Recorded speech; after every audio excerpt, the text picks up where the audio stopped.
we are very happy and delighted to have Dr. C Sylendra Babu with us on behalf of entire ICT Academy team and the educator community. I welcome you, sir. And to this no educator group, there is no introduction needed about Dr. C Sylendra Babu, but still, no, as a matter of practice, Dr. C Sylendra Babu, sir, is a Indian police officer. He's a very senior IPS officer belonging to our Tamil Nadu cadre, and is serving as DGP of Railways and holding additional charges, Director of Tamil Nadu Fire Service and Rescue Services, Dr. Sylendra Babu IPS, and get a book published through ICT Academy. I think more than everything, he's been a mentor, he's been a role model, he's been a person where every youth is looking upon. And we thought it's an opportunity, or we have requested sir to address the educators, because you educators are going to have a real ripple effect, and you are directly touching several hundreds of students. And we thought it's time we listen from sir on how to really become a great teacher, from good to great. Your inputs and your ideas will have to really inspire our academic fraternity, specifically educators, because they are the one who are building the nation, and your inspiration should support them to do their work from good to great, sir. So over to you. I request you to deliver your address, sir. Yeah, thank you, gentlemen. Thank you very much. Good evening to the professors, the lecturers, head of the departments, principals. It's a very great honor to have a conversation with you, even though we are not able to meet in person. Certainly, it's an opportunity to connect with you and to share some thoughts with you. I like to really thank the ICT Academy for giving this very special opportunity at this very special time. During the Corona pandemic, opportunities being created to connect with people who are really meant for education. That's a great privilege, okay? Because I am one of those who was primarily groomed by teachers, school teachers and college teachers. So it's a great privilege for me. When I hear the word a lecturer, a professor, I immediately remember my childhood. When I was a child, there was a lecturer in our village. He was respected, he was a trustworthy person, and naturally, there are many school teachers, but he was the only college professor or teacher from our college. He was simply called as lecturer. People even didn't know his name. He was a lecturer. And a lot of problems in the villages were solved by him. Problem between families, within the family, they approach him because he was something like a father figure of the village. So I am saying you this story, and one more story, of course. There was a school teacher in my school, a Lalita teacher. Her husband was a college lecturer, and he would drop the teacher in a bullet motorcycle. That time, bullet motorcycle was something very big. So we all look at this couple with awe, and that teacher had more respect because her husband was the college professor. So college professors command a lot of respect in the society, in the village. I am saying you this because you should know that you are an important person. You should know that you are a teacher of higher education. You should know that you should be happy and content. You must know that you have to be a happy person. I'm asking this question to every college professor, every lecturer. Are you really happy that you are in one of the best professions? If you're happy and content, are you displaying that happiness the moment you enter into the college? Are you generally happy in the class? Are you generating happiness? And are you disseminating happiness in the classroom? These are the very, very, very big questions. So you as an educator, you are very special, you are very important. This is because what you are handling, what is the purpose, the prime purpose of a college lecturer is, again, education. What is education? There's a simple definition about education. Education is the process of bringing desirable changes in the behavior complex of a student. In the student, we are supposed, a teacher is supposed, a professor is supposed to create desirable characters, desirable traits. It's a very difficult job, of course. So it's a major job. Swami Vivekananda, he says, education is the manifestation of the perfection which is already there in the man. He believes every human being is highly endowed, a lot of gifts inside a person, inside a student. We may think a student is not really great enough. We may not be really able to see the talents inside him. But Swami Vivekananda says everybody is a perfect individual. There is something inside him, bring it out. After all, the word education, educare, in Latin it means bring out, something like bringing water from the well. So manifestation of the gifts of a person, of a student, is education. Nobody can say about education, the importance of education, the usefulness of education, more than Tiruvalluvar, one of the great thinkers of ancient India from Tamil Nadu. He says, ஏனென்ப, ஏனை எழுத்தென்ப, இவ்விரண்டும் கண்ணென்ப வாழும் உயிருக்கு. Letters and numbers are like two eyes for a living organism. Even a dog has to learn. A cat has to learn. A tiger has to learn. So human beings naturally have to learn. So he also comes again, says that the people who have eyes are the people who are educated. The uneducated don't have eyes. There are two wounds in the face. So he's very harsh on that.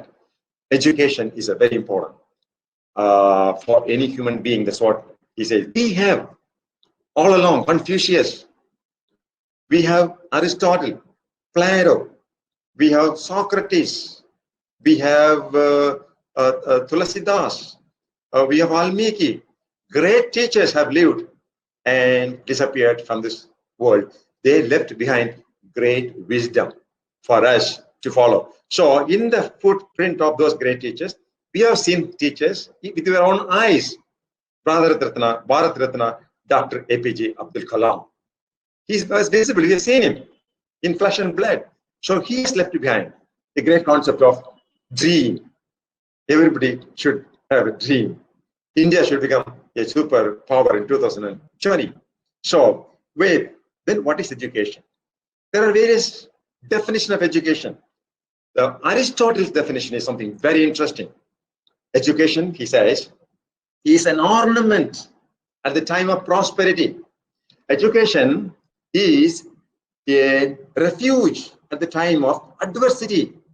Education is a provision for the old age. That means, anybody who can follow Tamil, I can say, கல்வி என்பது ஒரு மனிதனுடைய வசதியான நேரத்தில் ஒரு ஆபரணம், வசதி இல்லாத நேரத்துல அவனுக்கு ஒரு வருமானம், கடைசி காலத்துல அவனுடைய கடைசி காலங்களில் அவனை எது பாதுகாக்கும். Education is an ornament during prosperity. Education is a refuge during adversity, when you are very bad, when things are not going okay, like the corona situation now. And education is the provision for the old age. It will protect us. It will give us the food. It will put the food on our table. Just imagine, what is keeping the food in my table?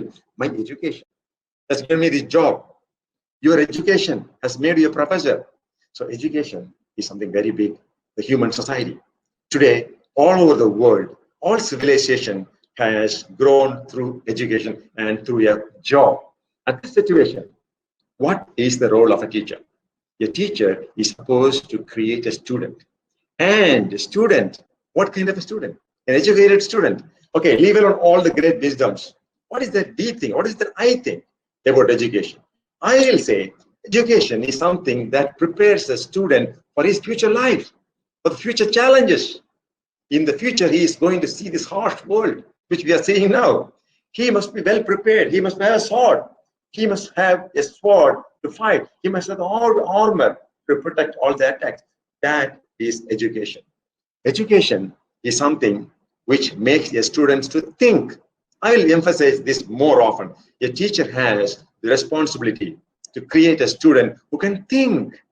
A thinking student is what is education, I'll say. Education is thinking, I'll say. Because just imagine a situation, you get a phone call or a message that you are winning 550 crores of Indian rupees through your lottery. You come on and give us immediately 50,000 rupees. If a student is believing this, he has not the faculty of thinking. We are saying a student should be able to see what is correct, what is not correct. A student should be able to distinguish the truth from the non-truth, falsehood, fake news everywhere, fake news everywhere. Even now the corona, there are so much. Even now today, a doctor was speaking in the television I was watching. She says most of the messages we received in the WhatsApp are fake news. An educated boy, an educated person, an educated student will be able to distinguish a fake news from the true news. Everybody is a doctor here. Everybody is selling some medicine for this coronavirus. Many people have come out with medicines which are not scientifically true. One fellow suddenly said that he has a medicine and nobody is listening to him. And now the police have arrested him. He is in the jail now. A lot of people believed him. A lot of people call me, sir, why don't you help him? He's saying that he has found out the medicine for coronavirus. I'm asking my teachers, if a student cannot distinguish a genuine scientist from a fake scientist, what is the use of his education? Is he an educated person? That's a big question. So we should produce students who are able to see what is true and what is not true. And if they are not able to see, like what Tiruvalluvar has said, they don't have the eyes. That's why Tiruvalluvar said, education is the eye. With the eye, we are able to see he's a fake man, he's wrong, he's a cheat, he is not genuine, he's not correct. Education is thinking. As the man thinketh. As the professors, teachers, we have the responsibility to make our students think. Because thinking is life. Thinking leads to action. Action leads to habit. Habit leads to character. Character leads to reputation. Reputation makes personality. And that man will reign supreme. Thinking as the man thinketh. James Allen has said, a man is a product of his own thinking. Our mind is like a garden. All the time, all kinds of plants will grow. Unwanted plants also will grow. In the minds of the students, unwanted plants, the weeds will grow. Rose plants may not grow, but for rose plant, you have to plant it, you have to give water, you have to apply manure, you should give us sunshine. It takes a lot of effort. So growing the garden in the minds, in the students, is our responsibility. Make them think. Knowledge is very, very critical this day. Today, 2020, all over the world, let me tell you, what rules the whole world today is not the guns. It is not the missiles. No, not even money. What really rules the world today is information. Information. As a professor, as a student, we have the moral responsibility to make our students well informed of the whole world, how many countries in the world, how many governments, what is a parliament democracy, what is a parliamentary monarch like in UK, and what is the communist country, what are the philosophies, right, left, all these philosophies our students should know. I'm saying information is power. Who is the most powerful people in the whole world now? Anybody who has the information. Google, they are very, very, very powerful. Facebook, very, very powerful. Twitter, they are very powerful. WhatsApp company, they are powerful because they know us. They have our information. That's why Peter Drucker, the management expert, says that today's world is the world of knowledge worker. Even an agriculture farmer should be a scientist today. He should know about the science of plants, the science of agronomy, the science of engineering. If he does not know, he cannot be a real good farmer. Do you know something? This virus was initially found out in agriculture. The tobacco mosaic virus, much earlier. So virus has been discovered only in agriculture. So knowledge is something supreme. Our people should know about the knowledge. So our should be thinking students. The teacher has to make him thinking. The teacher has to make a student a knowledge student. The teacher has to make a student very, very important, an action student. For me, education is action. What is the point in just knowing and not taking any action? Education is for action. A teacher has to inspire a student to make him act. Action is particularly important. You know, whenever I go to the colleges and address the students, the question and answer session, do you know what is the most common question? Sure, the whole country, people are drinking alcohol. the whole country, there is corruption. Okay, accept, yes, this is the big problem. Alcoholism and corruption is a big problem. But I'm asking the question, what is the point in complaining? What did you do? Did you ask anybody not to drink? Or what is the guarantee that you will not drink tomorrow? If you keep away from drinking, that itself is something big. If you don't accept a bribe when you grow up, that itself is something very great. If you do that, that's good enough. If a student is just complaining, it's all full of darkness, what is the use? The useful thing to do is lighting a lamp. That is action. Since we're all from the educational institutions, I have a small example of Loyola. Ignatius Loyola. You would have heard of a lot of colleges named as Loyola College. Ignatius Loyola was playing some ball game. It's maybe a football with his disciples. Suddenly one disciple asked the question, come on, everybody, brothers, I am asking this question. In 20 minutes, we are all going to die. What will you do? If all of us, the whole world is crashing, coming to an end, in 20 minutes, we are all going to die. What will you do? Everybody said, we'll go to the church. And we'll go to the church. And we will pray God 20 minutes.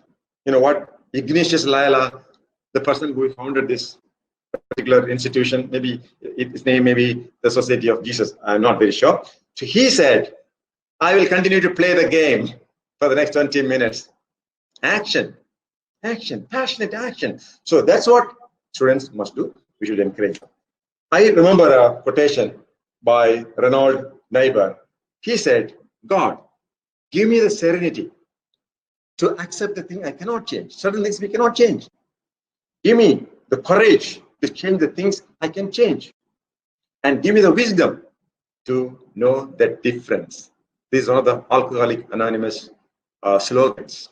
So this is what we should create, students who are capable of action. So as a professor, as a teacher, we have a larger responsibility of creating students who have enormous knowledge, students who can think critically and to make their own decision. They don't have to obey somebody's decision, or they don't have to just follow the crowd mentality or the herd ideas. No, they have to think for themselves. It's very, very important. We have to produce thinking students, thinking person, if at all we want to have a future.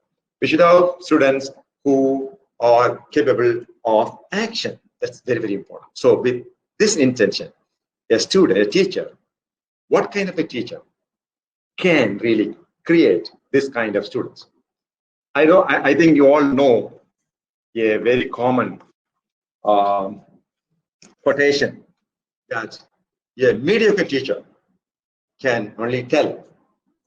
A good teacher will explain.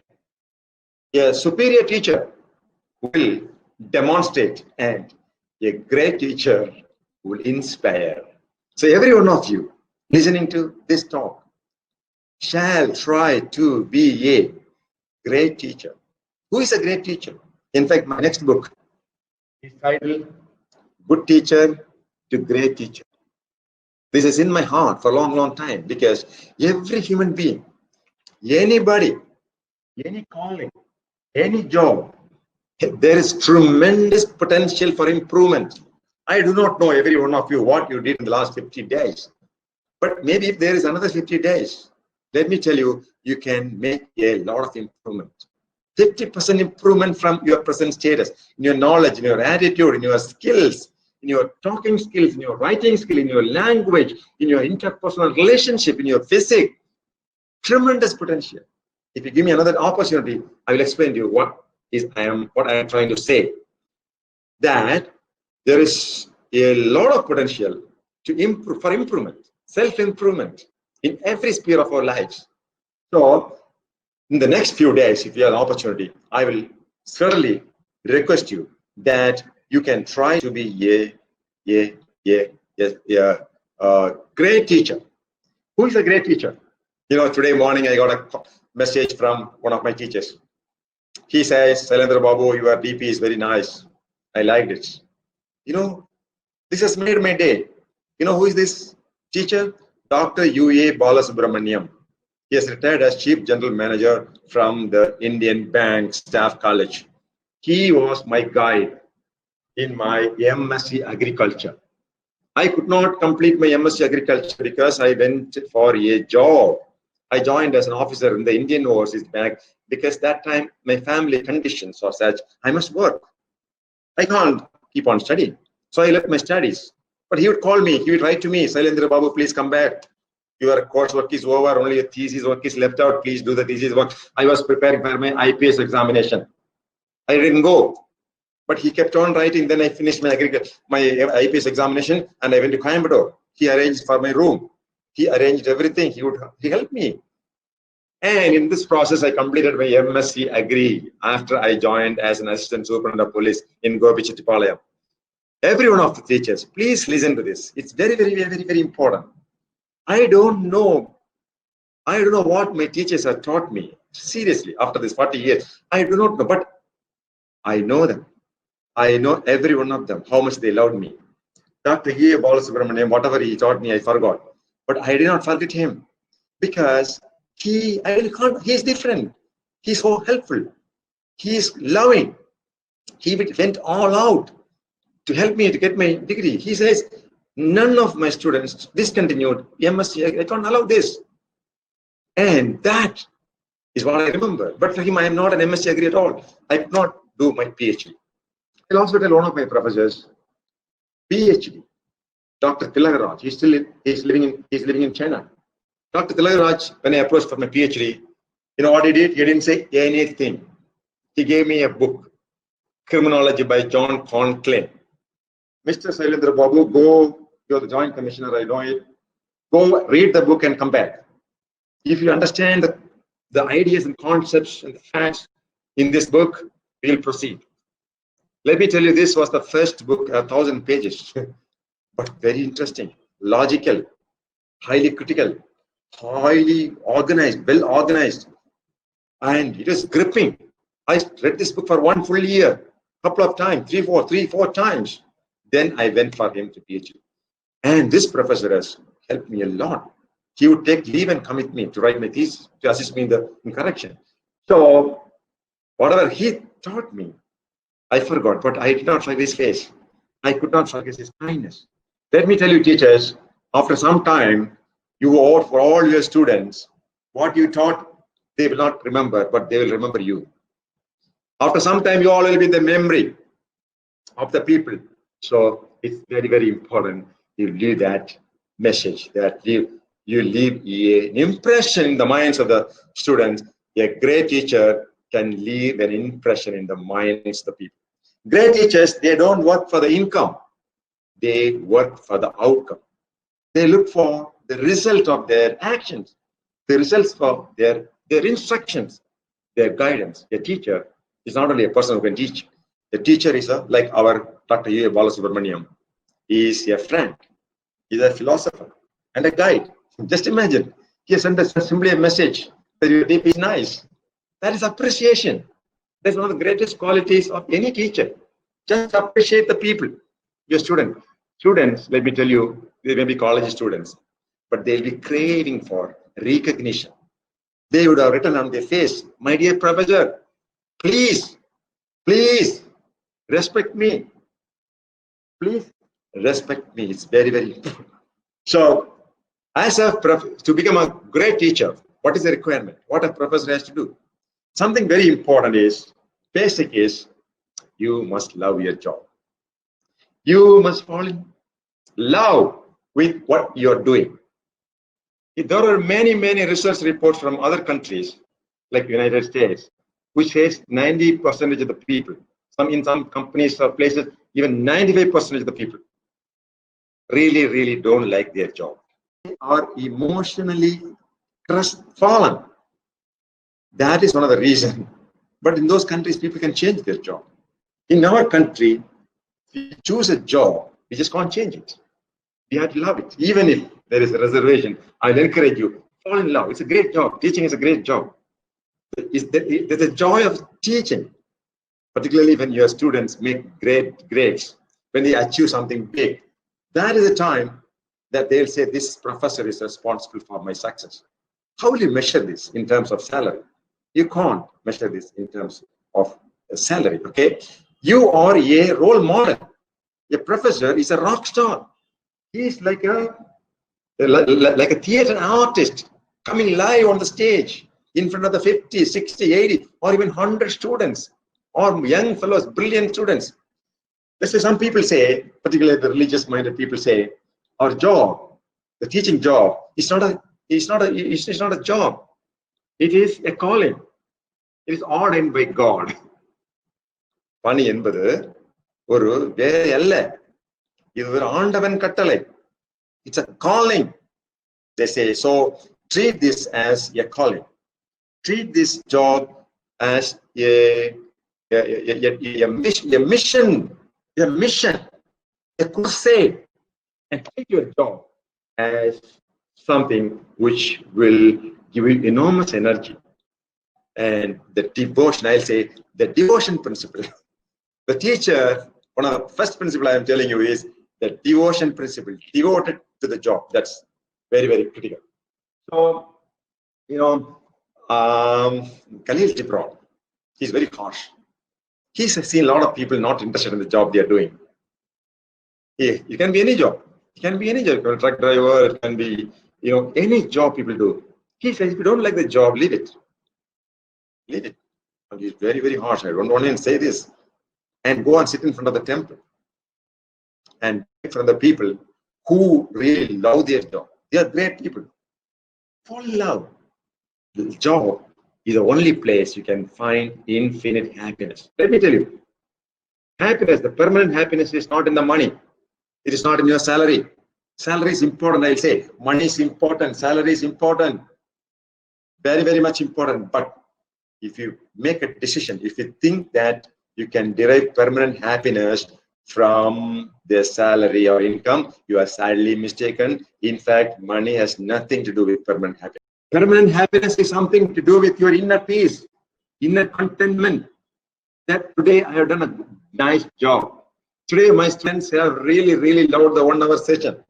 Today I have exposed my knowledge acquired through 100 days of hard work. That is the real salary. That's the real happiness. Money, of course, is necessary in life, but the true happiness comes from your work. Therefore, every day, love every day, whole day, and love your job. That's very, very important. Number 2, as a professor, as a teacher, to become a great teacher, something that you must do is your relationship with the students. How will you treat a student? Confucius, many, many years before, he said, you do not do something you do to others what you want others to do to you. In fact, he put it in the negative sense. Do not do to others what you will not wish to do for yourself. And later point in time, people have refined it in the positive way. Do unto others what you would like others do unto you. That means you just treat other people the exact way other people like to treat you. As a teacher, a student is coming to see you. How will you treat him?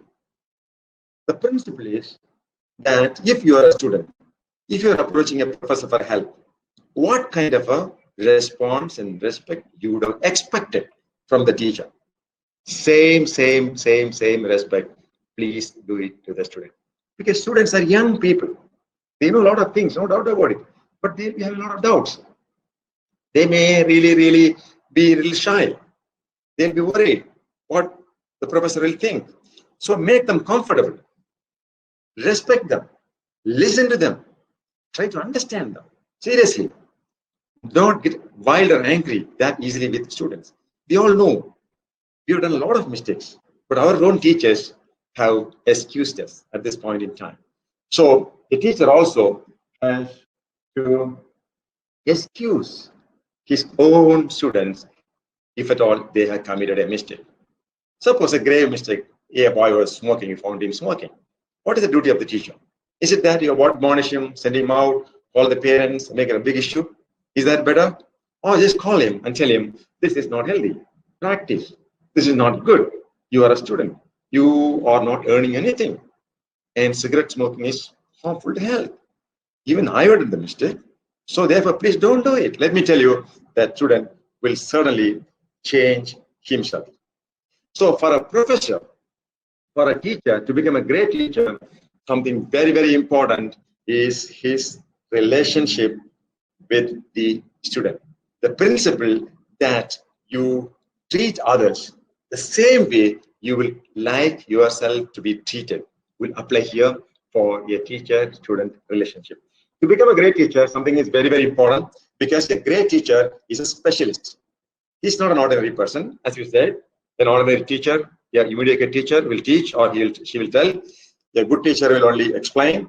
A special teacher, a superior teacher will demonstrate. But the great teacher will inspire. Inspiration. Yeah, to be a great teacher, you have to learn a lot of lessons. You should be a constant and continuous learner. A learner alone can be a great teacher. That is because the whole world is changing. The whole information, you have to read a lot of books. I don't know how many books have you been reading in the last 50 days. A teacher who is not reading books, extra books, at least 50 pages a day, for him or her, the title of great teacher is far from the dream. It may not be possible. So I will encourage every one of the teachers, please pay attention and read a lot of books. There are a lot of self-improvement books available in the market. There are a lot of books in your own subject. There are story books. There are books to improve your communications capabilities. Please invest a lot of time and a lot of money in your own self-improvement. There are great speakers in the TED Talk. There are any number of great people's talk available free in the internet. Listen to them. Understand the truth. Understand the truth. Yeah. So, somebody said, Angelino, one of the world's greatest sculptor is Michelangelo. Michelangelo said, it's only well within me that I am happy when I have a chisel in my hand. He says, I am happy when I have a chisel in my hand. I will say, a professor is happy when she has a book in his hands. A lecturer is happy when she has a pen and a paper in her hand. I will encourage you to read a lot of books, hundreds of books. A teacher has to be a learner. A teacher has to be a lifelong learner if she wants to really impress her own students. So students will look forward to the words of wisdom from you. She would look forward to the turns of suspense when the classroom is progressing. She will look for some humor, some quotations, some ideas which she has never even thought of. That is possible only when a teacher has been a learner. I will say more than the student, a teacher has to keep learning. So let us summarize. I'll say teaching job, a college professor's job, after all, 8% of the whole population go to the college. College is a place of higher education. It's not available to all the people in the whole country. Very few people, they reach the college. And to a large extent, the future of this country, the economy of the country, depends upon highly educated people. So your role is a very important role. You are important people because you are the one who are called the educators. You are the one who help in the education of the citizens, men and women, young men and women of this country. You are the one who can instill the kind of virtues, the kind of discipline, the kind of character in the students. So the most important aspect of a student, which a teacher must strive, is to make a student a knowledgeable student, a thinking student, an action student, and a truthful student. To make him, we need to become a super teacher, a great teacher. It's not okay if you remain as an ordinary teacher. No. That is not a good idea. We should go to the next level of teacher.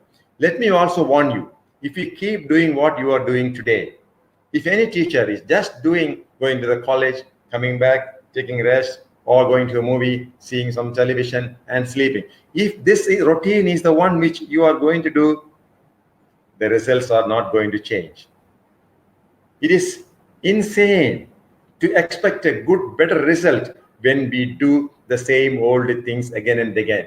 We have to change the schedule. We have to really make a lot of change in our day-to-day life. I will say, today, please change your plan. Audit your time. Spend a lot of time for acquiring knowledge, for learning. Spend a lot of time. Try to love your own teaching job. Be passionate. Fall in love. Have a passion. Think of your teaching job as a calling, as a crusade. And you just spend a lot of time to acquire a skill. Let me tell you, to improve the vocabulary, to improve the general knowledge, to improve your subject knowledge, to improve your stories, to tell the stories. What stories you are going to tell to the students? You should have 1,000 stories. Learning the stories, learning the quotations, learning the facts will take a lot of time.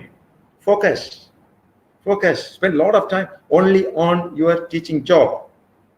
Don't not spend your time. Don't lavish your time. Don't squander your time on unnecessary entertainments, totally unnecessary rituals, religious, caste, important rituals. Please neglect them if you really want to be a great teacher, because time is precious. You need to have your time. At the end, be a lifelong learner. Learning is a joy. Learning is a joy. Learning people are welcome everywhere. Even if other people do not recognize the learning potential in us, we can enjoy our learning. We can ourselves fall in love with our own acumen, our own knowledge, our own skills. The things we know can make us ultimately happy, more happy than the money. And once upon a time, I went to a place called Mettur. You may know the Mettur Dam. The Mettur Dam, in Mettur Dam, if you go, there is a play. There is a play. In that play, it is written, I shall pass through this world just once. Therefore, if any good I want to do, any kindness I want to show, let me show it now. Let me not defer it. For I shall not pass through this world again. அப்படின்னு இருக்காரு Stephen கெல்லட் அப்படிங்கிறார் இருக்காரு. Stephen ஹெல்லட் இருக்காரு, இந்த உலகத்தில் நான் ஒரு முறைதான் இருப்பேன். இந்த கல்லூரியில் கல்லூரி ஆசிரியராக ஒரு முறைதான் இருப்ப போகிறேன் என் வாழ்க்கையில.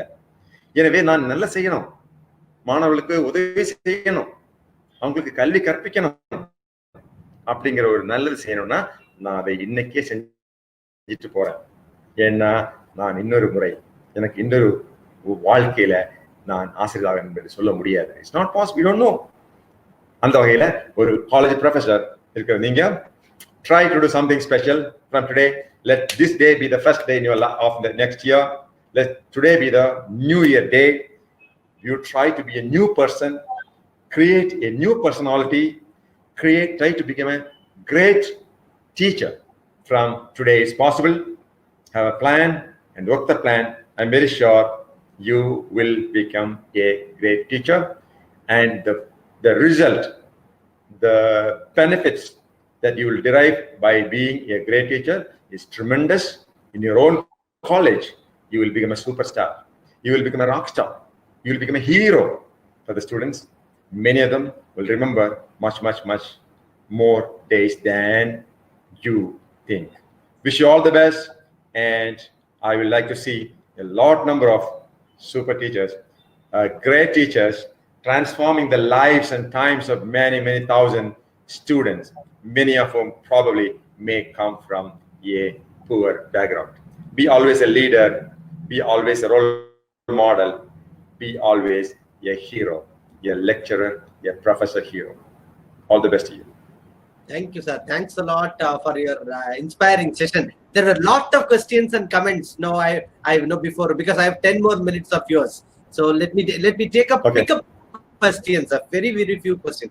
As usual, your many teachers say it is a really thought-provoking. Even though it's all known facts. People like you should come and propel things among educators. So first question is, how do you keep your energy high all the times? What motivates you 24/7/365? Okay. I really don't know. Maybe my own thinking, my own philosophy, that we are going to live for a short time.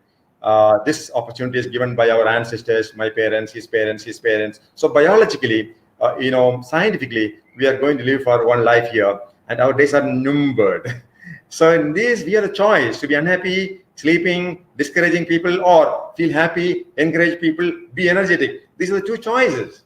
So in my thinking, my philosophy, I have chosen to be always energetic, enthusiastic, happy, helping, and do the best we can, do the most we can, and talk the least that can be talked about it.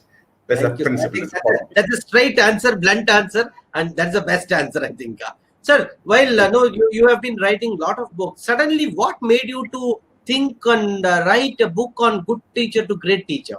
Because you were motivating youngsters. That's a different journal. Suddenly, what made you to think this point? Okay, I have been visiting a lot of schools and colleges for the last 20 years, and I'm really blessed that really schools and colleges call me students. At least I love students, so it's a great time all the time. So I have seen a lot of great teachers in my life, including my school teachers, my college. I did not even mention about my college dean, Dr. K. Krishnamurthy. He said they really convey the message to the rest of the teaching community that teaching is a great job. I also wanted to tell them that they are the real heroes, because many times they may not be aware that they are very, very important people in the lives of the students. So I myself teach students for my other IAS examinations. I guide them from the very beginning till their interview process. So I know how much they express their gratitude and how helpful sometimes our tips, our experiences are. So it's only to encourage the teachers I wrote in that book. So someone was asking, simply to tell them that they are great people. After retirement, would you like to go and teach? Okay, why not? Why not? As long as people call me to talk and teach, I will love doing this job. In fact, in the police also we teach. In my earlier service as a superintendent of police, I was the principal of the police training college many times. As the chief of the police force of the district, we also have a police training college. So people go and undergo training for 9 months. Now it's 7 months. So we also don the role of a teacher in the department. Often you speak about being strict. So should a teacher be very strict to students? Because one of the faculty was telling, out of 50 students, whatever I say, I'm easily able to tackle and manage my 40. The rest 10, I'm always having a trouble. So should I be very strict? Is what one faculty was asking. It depends upon the teacher which strategy really works for him. He can adapt. There's no doubt about it, because there is no one type of model which can suggest to any teacher be strict or be. It depends upon your character. A teacher may be very strict, still he'll get the things done. But over a period of time, the strictest model is not a good model. So over a period of time, it's more like a friendship, more like an informal, involving students. In any classroom, there will be a few, 1 or 2 or 3 students, or in some places more students who are not really interested. That we should understand them. Many students come to the college for learning. Many students don't come there for learning. They don't just come for some kind of love from the teacher.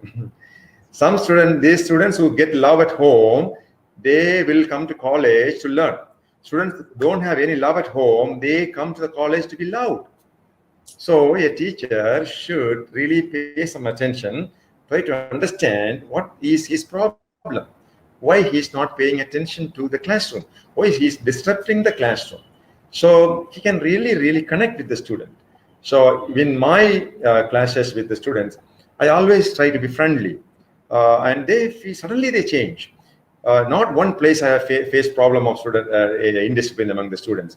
I straight away go to ask them, what's the problem? Why you are disrupting? What's the problem? Tell me. You have something to say. Please tell me. I want to listen. You are the important man here. You're totally different. I want to know. Please tell me. So I won't leave them till such time he tells me that he's disrupting the class. Unless that problem is solved, I won't go to the next level also. So a teacher has to take enormous effort. He must completely dedicate himself in the welfare of the student. Once we do it, these things will certainly become easy. There's no need to be stiff or tough or threatening. No. Educational institutions are meant for knowledge, sharing knowledge, creating knowledge. Dissent is very good. A boy is opposing me is good. That means he has some point. He is somebody who is challenged to me, and he may be correct. You know something?